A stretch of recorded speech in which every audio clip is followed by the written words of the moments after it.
Well, morning, Chris Ogle here for Sensible Eating, and today I've got Claire Raikes with me. Morning, Claire. Hello.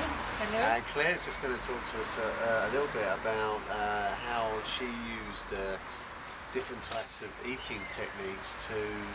Sorry, I suppose it is eating techniques. Sometimes a knife and fork, sometimes with my hands. No, I was thinking more about the type of food, really, to actually get herself back to health after dietary habits. Yeah, that's it. After the doctors were suggesting rather more radical choices in your health. So tell us a little bit about what happened in the illness to start with, and then we can talk about what they were suggesting and what you did. Well, I shall spare everyone the details of why I went to the doctors in the first place, because it was all a bit grim. Right. But when I got to the doctors, and after about a year of various fairly intimate tests, shall we say, they decided I had both Crohn's disease and ulcerative colitis. Oh, so what are they? They, according to mainstream medicine, they're described as autoimmune diseases, which means apparently the intestines start reacting as if the food that you're having is an enemy and toxin. So you start ulcerating basically, and there's slightly different symptoms in everyone for both of those illnesses, but it looked as if I had the two. And when I said to them, what can we do about it? They said it's incurable. Right. And then I said to them, what causes it? And they said, we don't know. And for me, those sentences didn't go together at all. Those sentences just didn't go together at all. I just thought, well, that doesn't make sense. If you don't know what causes something, how do you know that it's not curable? That was the first thing that alarmed me. And then they said that the treatment was going to be a lifetime of steroids, which of course steroids calcium, they don't work at all. So a lifetime of steroids, and if that didn't work, or didn't work well enough, then they would cut out my entire large intestine and give me a colostomy bag, which is, so that's how you go to the... How old were you then? How old? Yeah. It's only 6 years ago, something like that, quite recently. Well, it's not so pleasant thought walking around with a bag attached. Well, you just have a little hole, and then when you want to go, you get a bag and plug it on, I think. I don't know, I didn't really want to go down that Sounds route. like something when you're 85 might be palatable, or not. Yeah. 30s. Yeah, and I said to them something about, well, surely it's got something to do with food.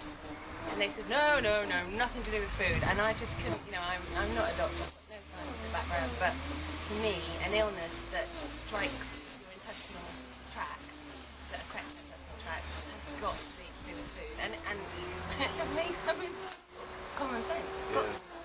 So I took one steroid as I came out of the hospital, and then threw the rest in the bin, and just went off on a little discovery journey of my own, because to me it was food that I had to look into. Right, okay. And my eating habits, which... So how did you go about doing that? I mean, what... do you know, initially the thing is, I'm a vegetarian. I've been a vegetarian since I was 14, so 30 years, and my habits as a vegetarian had gone through cycles wherein sometimes I was sensible eating a whole food diet, loads of fresh food, that kind of thing, and other times I turned into what I call a bread and cheese vegetarian, which is a real no-no, it's a bad diet.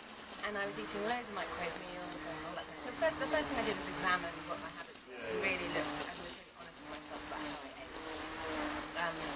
And then I just looked on the internet and stuff, and then I discovered, I did loads of research around the illnesses and natural food remedies for it, or responses for it, and found a guy which led me to the raw food movement. So the first thing I did was went raw. Okay. Now, cutting a very long story short, because my healing journey took about 18 months. It was 18 months before I got well, but that didn't work for me completely, but it definitely managed to. But that probably convinced you that there was something going on, but that you could do it with food. Yeah, definitely. That it eased the symptoms and silly things. Like I'd wake up every morning in agony because of the ulceration. I mean, really, really sore and inside. And I discovered through a book called The pH Miracle, which is Dr.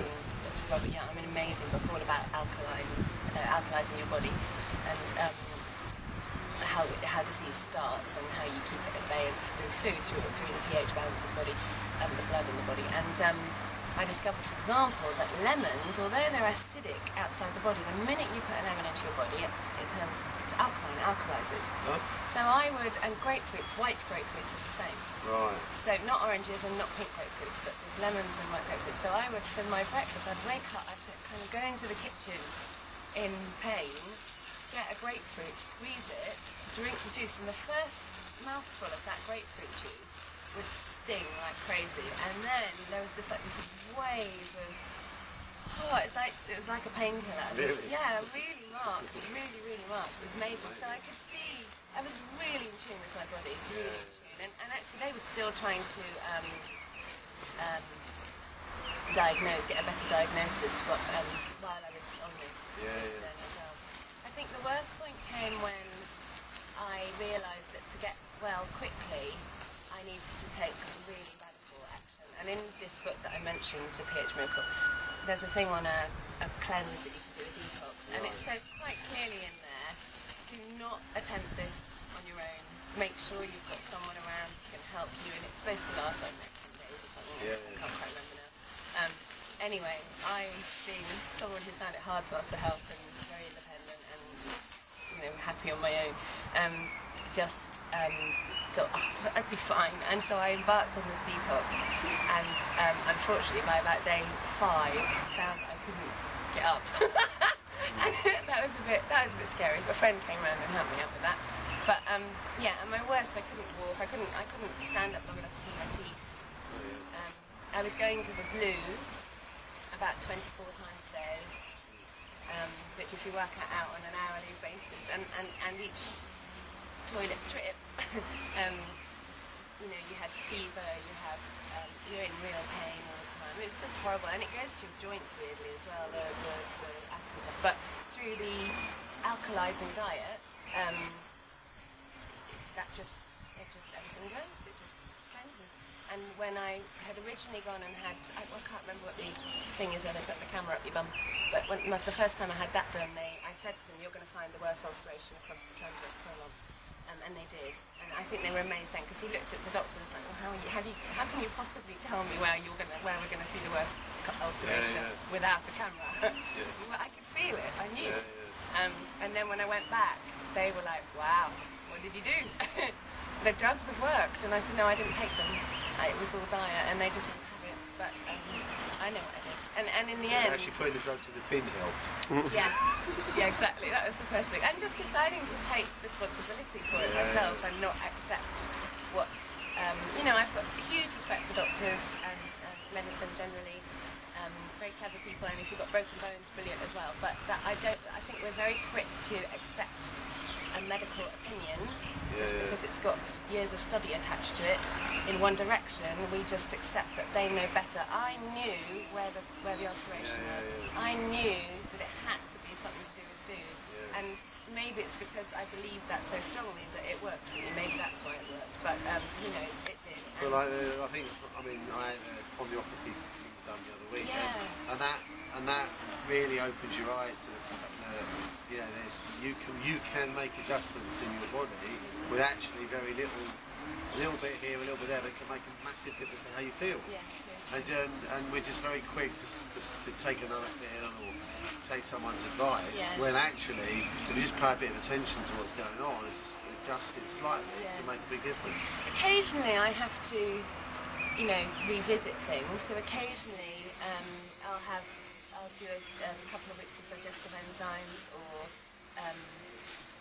something else that I've forgotten what it is. But other natural remedies. Just before we finish, because it's been quite fascinating. Just before we finish, you told me the other day you've got to take nicotine. What's that all about? Oh yeah, that's random. I mean, is this just an excuse to smoke? No. Well, I use it as an excuse to smoke. That's true, but it's not.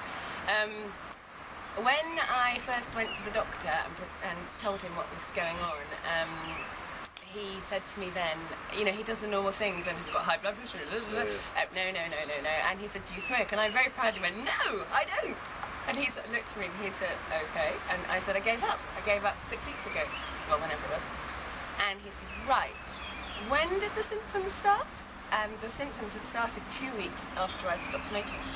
And when I said that, he was like, right, okay, I'm your consultant, so I can't tell you to start smoking again, but you should be aware that in adults it's quite common for Crohn's or ulcerative colitis to develop after people, about 2 weeks after you stop smoking. And in fact, this is St George's in London, and they were testing nicotine enemas because they seem to be proving to be quite effective. Right. Yeah, so I need to keep nicotine in my body, but I don't actually have to smoke. I could chew gum, have patches, but I'm an ex-smoker, so, well, I'm a smoker. Occasional smoker. Well, it's really interesting. I mean, I just think that, you know, that's just another example of where something like nicotine, which is naturally occurring thing, has a reason to be. You know, the only thing I can think of that I can't find a use for is wasps, to be honest. Yeah. I want to tweet that. Wasps. Why? I'm quite happy we're doing this interview outside in April because there are no wasps. There's no wasps. But if we're doing this in July, we'd be absolutely mad here. Yeah. Okay, well, it's really good to talk to you. Thanks very much for sharing that story. That's really, really interesting. And yeah, once again, I think for people on this sensibility, okay, it's not about how to lose weight, but it is an example of how someone can really can take control of their lives. The interesting thing as well, just before we stop, is that I am now the lightest I've been in 20 years, and that's because after I got better, I just carried on with the sensible eating thing, which is just a whole food diet. So I'm not on a diet, but I'm just still losing weight. So eventually, I guess I'll get to my body's natural weight, and then it will plateau, I guess. But anyway. Great. Okay. So thanks very much. Should I shut up now? Yeah.